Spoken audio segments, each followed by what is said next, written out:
Authoritarians have grown increasingly clever in manipulating elections, something that we see them do in their own countries, but often also abroad, as we know too well.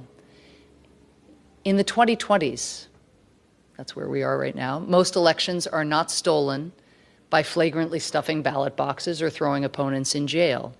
They are subtly undermined, discredited, or tilted in an incumbent's favor, often years before Election Day. Contemporary tactics, like cyber hacks, false information on social media, and questionable regulations, have undermined elections all over the world. USAID and other development agencies have supported elections for decades, but we have not always kept up with these pernicious methods, it's fair to say. That's why since the Summit for Democracy, we have gathered the world's leading organizations that support electoral integrity, some of whom are here today, both governmental and non-governmental, to form a coalition for securing election integrity, which will establish a consistent set of norms for what constitutes a free and fair election in 2022. And we'll draw from our new Defending Democratic Elections Fund to help strategically important elections meet these agreed standards throughout the election cycle. Finally, we must shine a light on the dark corners where corruption thrives and oligarchs hide their stolen wealth.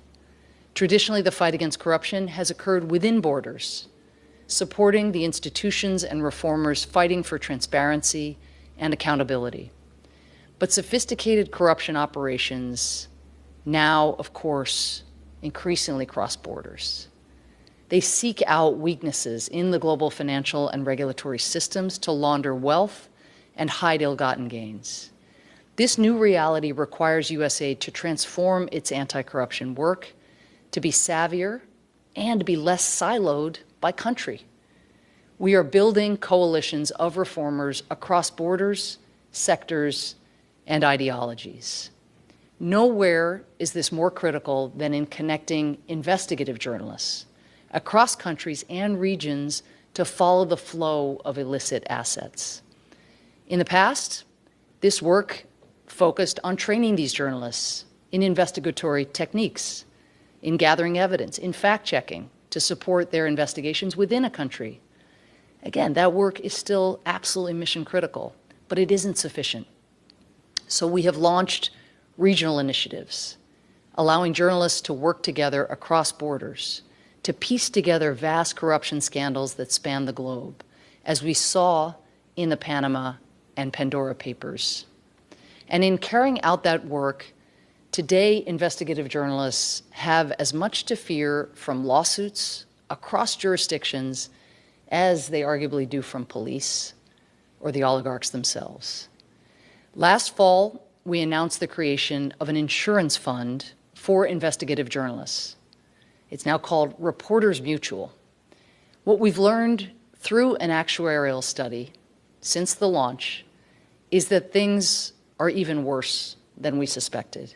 Investigative journalists are sued at 3 times the rate of all other journalists and are thus basically uninsurable on the commercial market. When I met with Filipino investigative journalist Maria Ressa, she told me that she had been hit with 22 new legal cases since she won the 2021 Nobel Peace Prize. Our new fund, which will come online next year, will provide insurance to cover the cost of defending journalists and media organizations from legal harassment.